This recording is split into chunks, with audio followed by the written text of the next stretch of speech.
Hi, I'm James Schilling-Law, and I'm here actually at ILTM Con, and I'm with Andrea Grisdale, who is the founder of IC Bellagio, which is a wonderful tour company that specializes in Italy, a very high-end Italy. And Andrea, we're not going to talk about ILTM here because Andrea and I were just at the World Travel and Tourism Council, the first one in Saudi Arabia. And Andrea is a WTTC member, fairly new, a few years ago. And I wanted to get her impressions of what that meeting, what happened at that meeting, and really what it was all about. And maybe we'll ask her a little bit about ILTM too. But you'll find out about that and more on Insider Travel Report.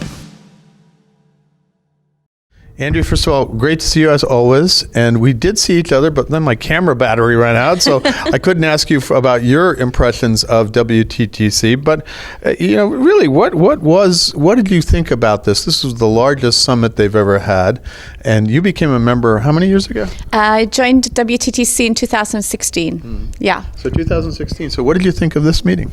I thought it was amazing, James. WTTC for me, even as an individual DMC in Italy, it just brings so much value and really encourages and gives us so much personal and professional growth. The summit, this is about the fourth or fifth summit that I've actually attended, and it just blew me away. The quality of the speakers, the destination, the content of the summit, and of course, I think the Saudis, they just put on the most amazing show for us, without a doubt. Absolutely. Now, why did you become a member of WTTC? What was the point? There used to be a club for the big guys, and now it's really a club for anybody who really wants to be part of the industry. Absolutely, James. I think we really all have a responsibility to do our bit for the industry.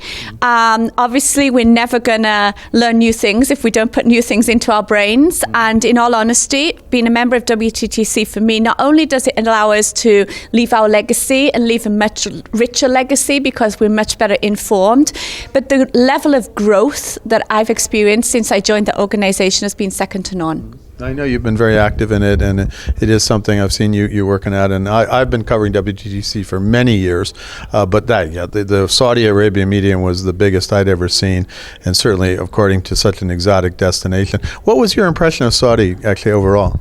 So this is my second visit to Saudi. I was there last year for the FII, and I have to say I've seen a huge change even in the 14 months, and it just impressed me. Also, I had the opportunity to have some great interaction with many of the local people involved in our sector. I think the first word that I would use is impressive. I love how they have a very clear goal. They have very clear objectives, and they are heading in the direction to bring that goal home. And I think they're doing an amazing job. No, absolutely.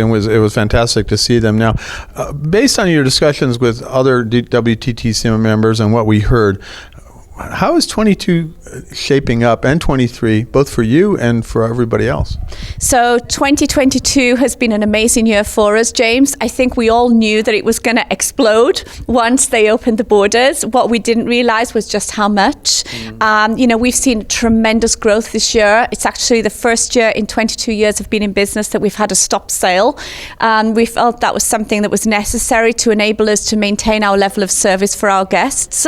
And 2023, in all honesty, it's looking to be even better than 2022. And of course, having WTTC with all of those amazing economic reports that they put out and everything else, it also helps us to be better prepared for, facing what the future is going to look like. Absolutely. Now, did you walk away with any statistic or number from WTTC during the meeting that really resonates with you? That's something that you can come out and say, yeah, we're really doing well. Things are good. Absolutely, James. Look at all of the numbers that they give us. We take home, we sit down with our leadership team, we say, this is what WTTC is saying, how can we be prepared? Obviously, the 5.8% growth year after year for the next 10 years is something that we're very seriously looking at. And as they've highlighted many times, and we all know, the biggest challenge we're going to have in the industry within the next 10 years is human capital.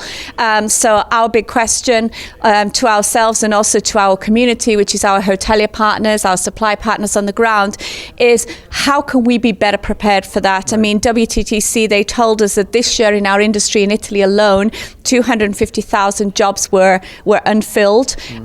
We know that they are forecasting that 126 million jobs will be created in our industry globally in the next 10 years. Okay. What can we do, A, to retain people in the industry who are already in there, and always to encourage others? And together also last week and the week before with our supplier partners, hotelier partners, we've had great conversations around that and had a lot of experience shares to hopefully enable us again to do our bit for the industry. Now, you're in Italy. Do you get a sense in Italy that employment in hotels is back and service levels are back? Yeah, absolutely. I think some of our hoteliers, or many of our hoteliers, where perhaps they haven't been fully staffed or they haven't felt that they could be fully staffed at that level of service of which they're renowned, they chose not to open all of their rooms to enable them to maintain that level of service for which they are well known.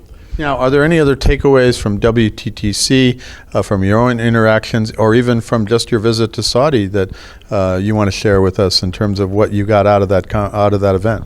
I think going to an event like that, as you mentioned, it used to be perhaps an organization only for the much bigger companies and not for the small and medium-sized enterprises. It really enables somebody like me just to have my eyes and ears opened to much bigger conversations and again enable a lot of growth. We did take away a lot of statistics. We did take away a lot of ideas. I've certainly taken away a lot on the sustainability side of things.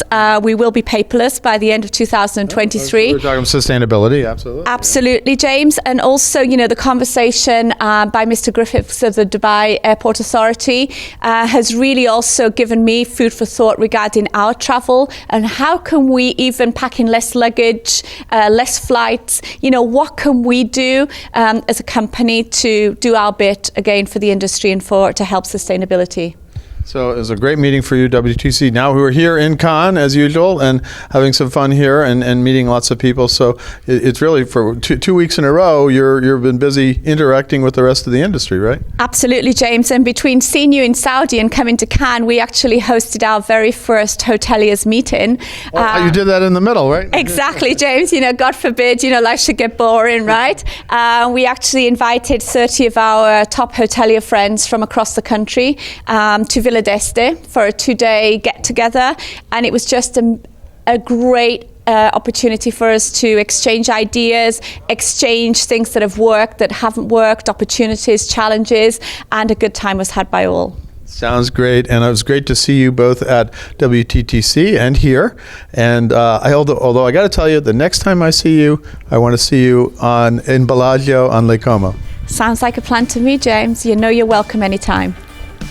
I'm James Shillinglaw, and this is Insider Travel Report.